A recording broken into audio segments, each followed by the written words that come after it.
Benvenuti a questo appuntamento con A voi la linea, gli orrori dell'Afghanistan, paese di nuovo in mano ai talebani, raccontati ieri a Pordenone in una serata organizzata dal Partito Democratico e dalle ONG Insieme si può e Pur Act. A prendere la parola un'attivista afghana e un inviato di guerra. Vediamo. Chiara D'Aggiao, consigliere regionale del Partito Democratico, questa serata per parlare di Afghanistan, insomma sembra si spenti un po' i riflettori di un paese ritornato un po' lontano da noi, importanti serate come queste perché ci raccontano invece l'orrore che sta succedendo in quel paese. Sì, ho accolto volentieri la richiesta di ospitalità che mi hanno fatto gli amici del Pur Act di Porcia e di Insieme si può di Belluno, proprio ospitare questo evento proprio per riaccendere l'attenzione su questa realtà che è entrata nelle nostre case pesantemente un anno fa, ad agosto di un anno fa, quando ci sono arrivati i profughi dell'Afghanistan e poi via via è stata dimenticata come spesso succede, ma in realtà quello che succede laggiù è ancora molto grave ed è grave tanto quanto quando c'era la guerra che tutti pensavamo esistere perché era la guerra con le armi.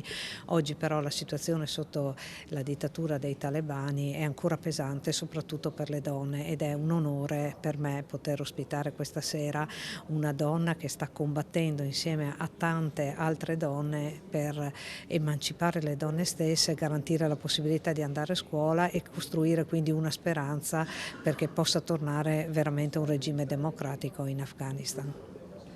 Maryam Rawi, esponente di Rava, un'associazione che difende le donne afghane, qui a Pordenone per raccontare quello che sta accadendo in quel paese. Di lei non faremo vedere il volto per motivi di sicurezza. Ecco, che cos'è l'Afghanistan oggi?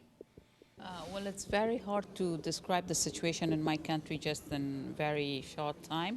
È difficile descrivere la situazione del mio paese in poche parole, dare una risposta così complessa in poche parole, perché veramente siamo in una crisi senza precedenti e l'Afghanistan non ha mai visto un tempo così duro dal punto di vista di crisi economica, ma soprattutto dal punto di vista delle difficoltà che le donne devono affrontare. È una crisi senza precedenti sia dal punto di vista economico che dal punto di vista lavorativo. Le persone si ritrovano private di tutto, ma specialmente le donne che sono private di qualsiasi diritto, anche dei più basici, al lavoro, all'istruzione e alla vita.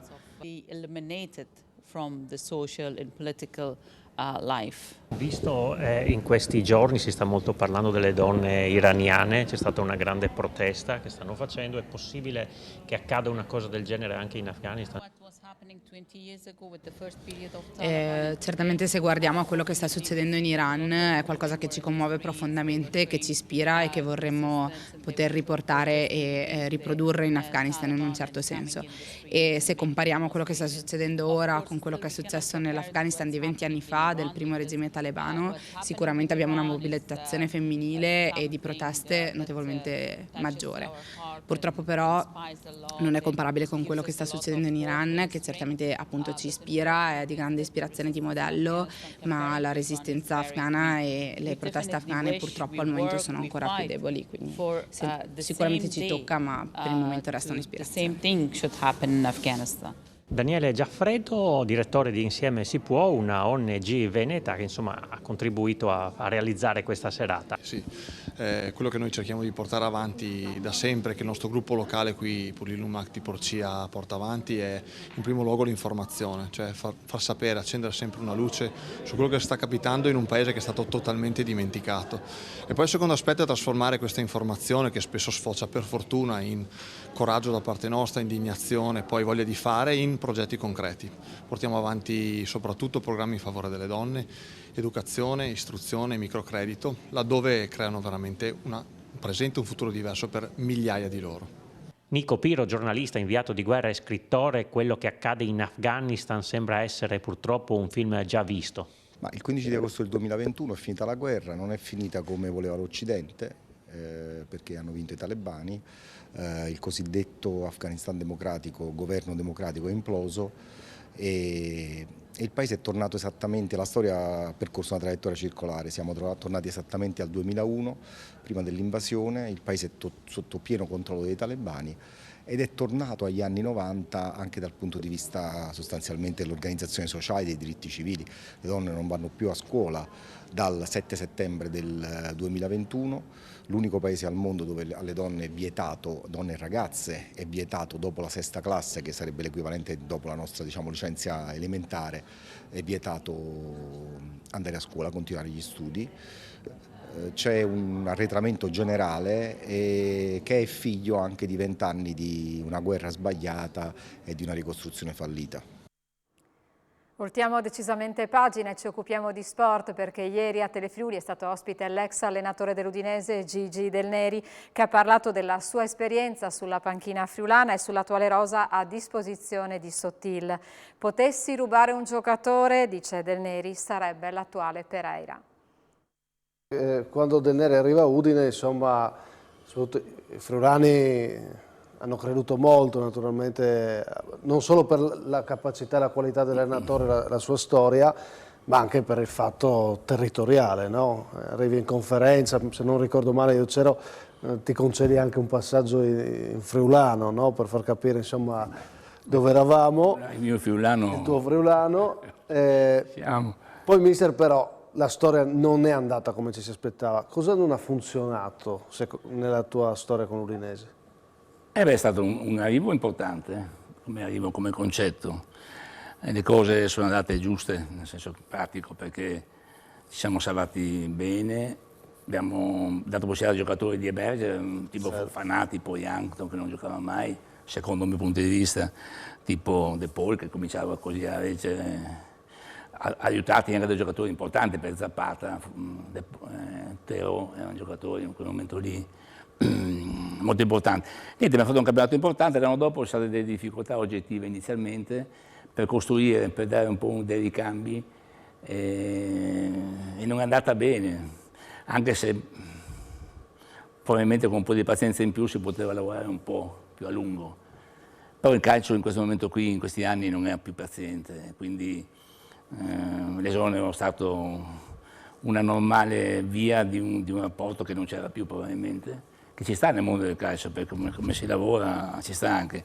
Per essere friulano ti dispiace, chiaramente, però fa parte del gioco. È importante che poi nel rapporto con la gente esterna, con chi mi ha conosciuto, ci sia rimasto un ottimo rapporto, che è quello che noi allenatori dobbiamo lasciare sul campo quando lasciamo.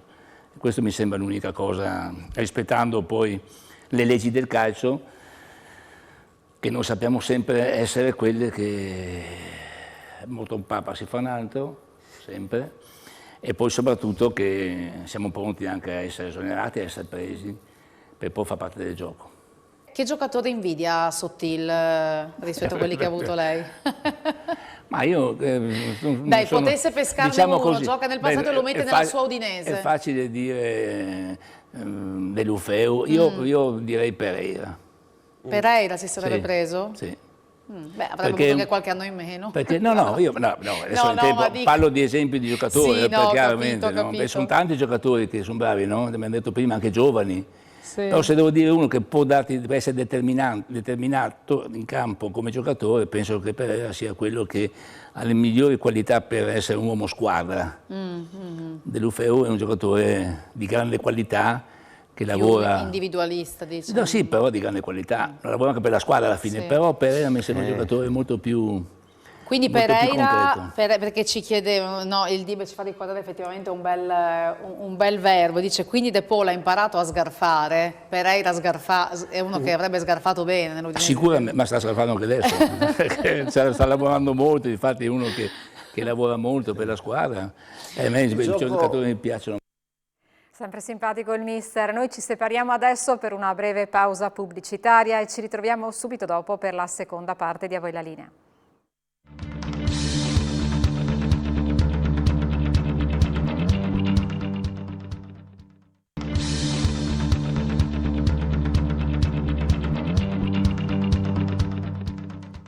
Rieccoci nuovamente assieme, benvenuti alla seconda parte di A voi la linea. È stato inaugurato a San Giorgio di Nogaro un infopoint dedicato al diabete.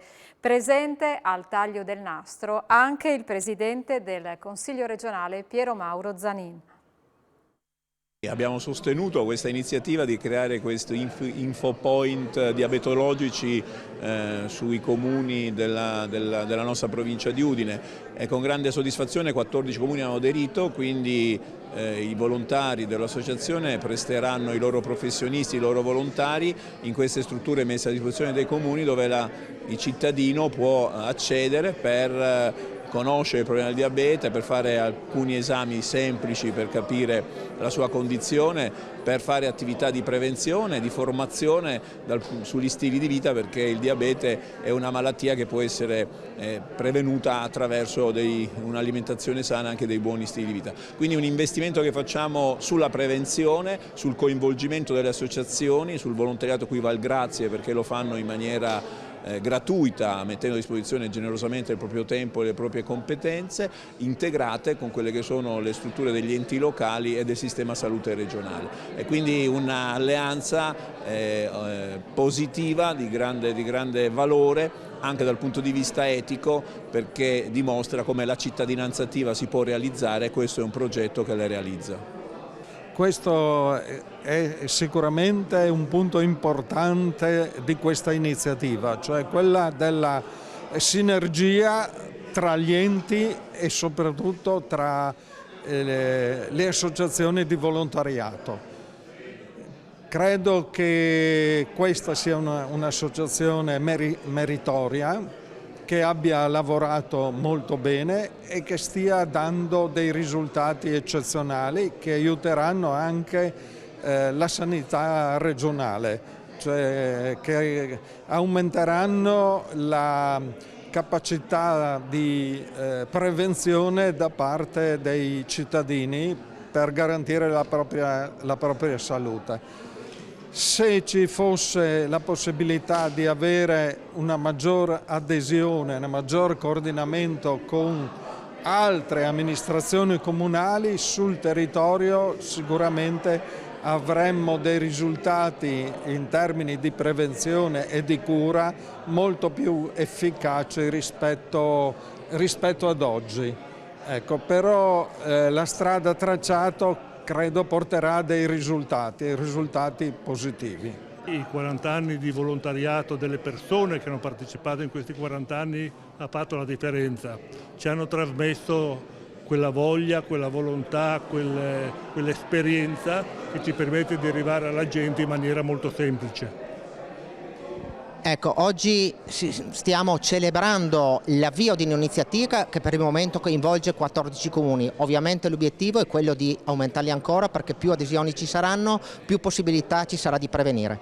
Assolutamente sì, si pensi che il progetto che è stato presentato in Regione dall'associazione prevede che tutto il comprensorio della Bassa Friulana, della Riviera della Bassa Friulana e dell'Agro Friulese, che comprende circa 32 comuni, sia interessato da questo progetto.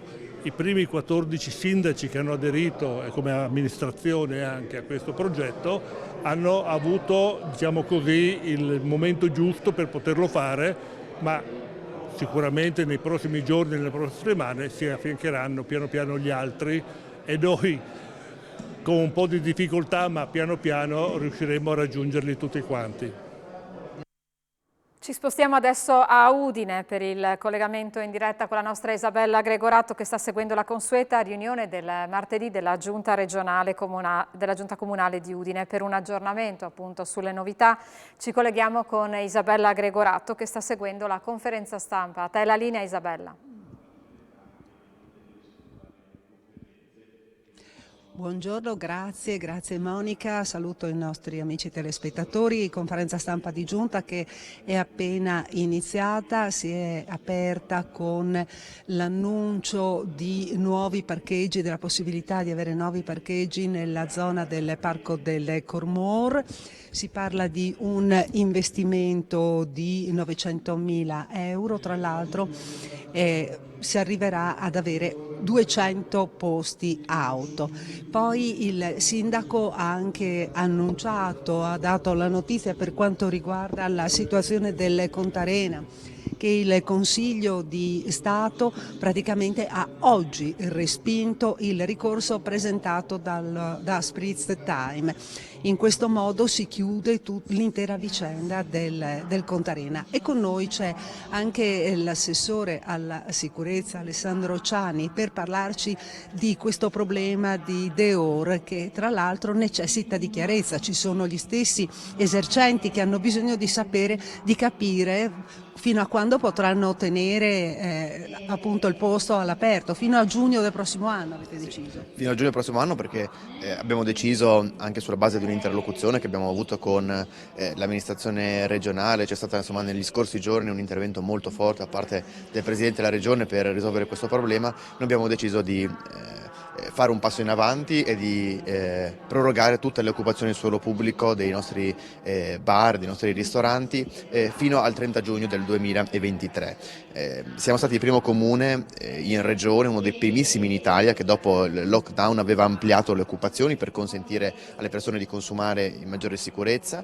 E riteniamo che quella scelta fatta ormai tanti mesi fa, in un'epoca per certi versi molto diversa da questa, sia stata una scelta azzeccata, che ha dato ovviamente un valore aggiunto ai nostri imprenditori, ma certamente ha dato un valore aggiunto al nostro centro storico, alla città in generale. Ci sono state delle esperienze molto positive, penso ad esempio al Plateatico di Piazza San Giacomo. Nessuno avrebbe mai immaginato, no, fino al 2020 di poter vedere i tavolini e degli avventori sul Plateatico. Invece è stata una scelta molto apprezzata ovviamente dagli esercenti di Piazza San Giacomo, ma molto anche dai nostri cittadini. Quindi siamo assolutamente convinti della bontà di quella scelta, la proroghiamo fino alla scadenza del nostro mandato. Poi ovviamente l'amministrazione che verrà nel 2023 deciderà cosa fare. Se saremo noi, ovviamente noi manterremo questa scelta.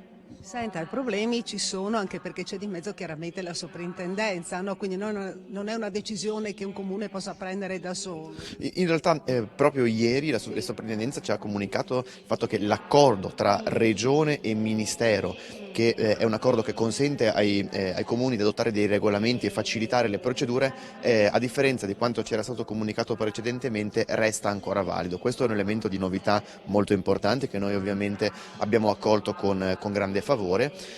Abbiamo poi adesso alcuni mesi per capire bene cosa succederà nella seconda parte del prossimo anno. Io mi sento di dire che le soprintendenze non sono da escludere, ovviamente nelle procedure per tutelare i luoghi di maggiore interesse delle nostre città, ma non possono neanche essere sommerse da centinaia se non da migliaia di domande, perché a quel punto il loro ruolo non potrebbe essere un ruolo effettivo ed importante nella tutela dei beni architettonici. Bene, ringraziamo l'assessore alla sicurezza del Comune di Udine, Alessandro Ciani. Adesso continuiamo a seguire i lavori. Se c'è la necessità di avere ulteriori aggiornamenti, io sono qui ancora a Palazzo d'Aronco a seguire i lavori della Giunta. Restituisco la linea allo studio. Grazie Isabella, gli aggiornamenti sicuramente andranno in onda nelle edizioni successive. Per oggi è tutto, per A Voi la Linea io vi ringrazio per essere stati con noi e vi auguro un buon pomeriggio.